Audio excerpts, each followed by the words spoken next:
Welcome to the Python tutorial. Today we are going to talk about number in Python. Number is a inbuilt data type in Python which is used to store a numeric value, which means that number are always used to store a integer value, not a string values. So this is all about numbers in Python. Now let us understand through a simple example. Here I opened a Python shell and now I'm going to execute some example of number. Here you can say I assigned a numeric value in a variable a. Now when I execute this, here we get the result 18, which means that the variable a is stored a numeric value. So this is an example of number. And now as we know that Python support 4 different numeric type, which is a integer, long integer, float and a complex. So you already know integer and long integer. I'm going to explain you float and complex. Now for float, a equal to 17.6. Here this is a float value. Now when I execute this, here we get the result 17.6, which means that the variable a stored a float value. Now for complex values, a equal to 12 plus 45j, which means that 12 is a real part and 45 is a imaginary part. Now again while execute this, we get a complex value, which means that it automatically stored a new value which is a complex value. So this is all about a Python number. Now I'm going to explain you some method which is used in number. Now the first method is absolute method, which is ABS method. Now for that I'll simply execute the absolute method when I create a variable and giving the value minus 12, which is a negative value. Now when I print this value with absolute method, which is ABS and A, so here we get the absolute value, which is a positive integer value. So this is all about the absolute value. The next method is a ceiling method, which is denoted by CEIL. These functions are not accessible directly, so we need to import a module called a math module. Now initially I'm going to import a module which is math module. So now here I'm going to execute a program. After that I'll explain you what is a ceil method. So now initially I'm giving a value 12.23 and now I'm going to print this value using a math module. Here I called a math module.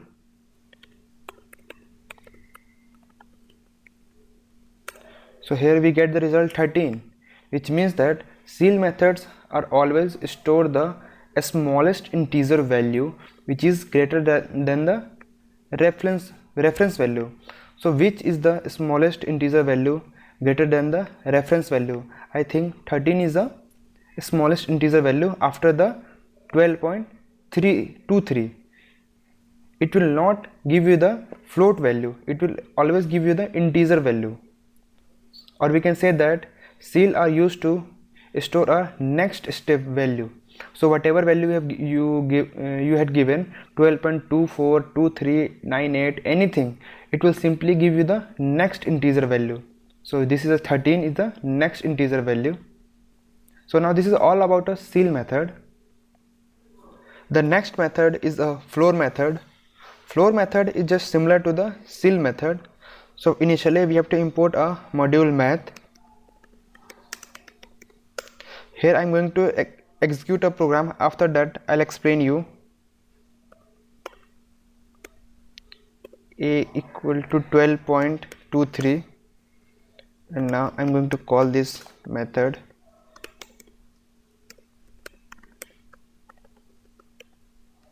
So here we get the result 12. So which means that floor are used to return the largest integer value less than the reference value. So which is the largest integer value which is not greater than this reference value? So I think 12 is the largest integer value. or we can say that floor are used to get a previous integer value as the reference value.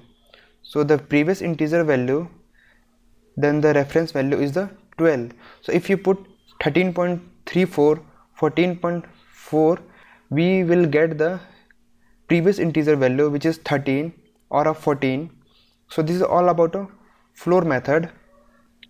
The next method is a exponential method. Exponential method is just similar to the math exponential method. So these methods are not accessible directly, so we need to import a math module. Here I imported a math module, and now I'm going to simply print a exponential value of 2.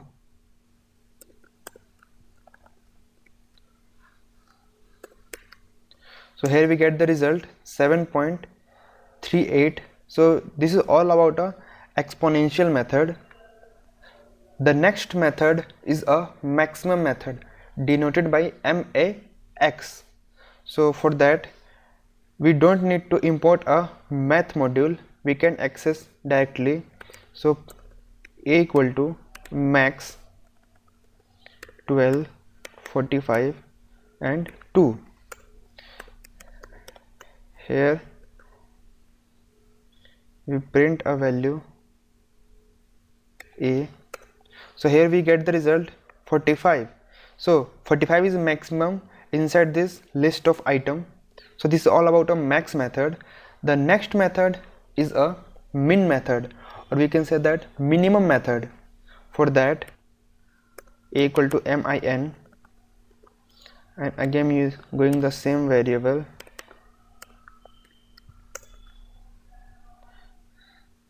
Here I'm going to print a value a. So here we get the minimum value which is 2. So this is all about a min method. The next method is a power method. The power method is just similar to the math method, which means that 2 to the power 3, 2 to the power 4, whatever we will give the power, it will simply give the result. For that I am going to simply execute the power method. So first we have to import a math module because these methods are not accessible directly. And now I am going to print a value POW, and now 2, 3. Here 3 is the power of this reference value. So here we get the result 8, which means that 2 to the power 3 is a 8, which is 2 to the power 3 is a 8. So this is all about a power method. The next method is a square root method. A square root method is just similar to the math square root. So for that we have to first import a module math, and now I'm directly going to print a square root value math.sqrt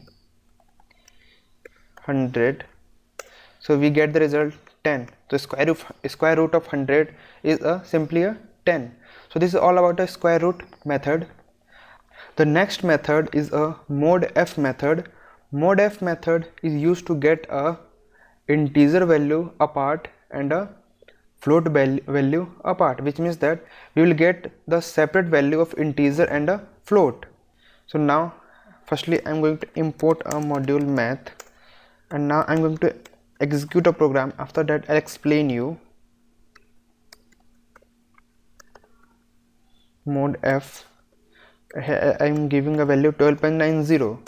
So we get the result. Here this is the float part of this reference value, which is 12.90, and this is the integer part, which is a 12. So what mod f does, it will separate the integer value and a float value in different parts. So this is all about a mod f method. The last method is a log method. Log method will return a natural logarithmic value or a base value. So for that we have to import a module math, and now I'm going to simply execute a log10 value math.log, and here 10, and the base is also 10. Here 10 is the base, so here we get the result 1. So we know that log 10 is a 1. So this is all about a number in Python.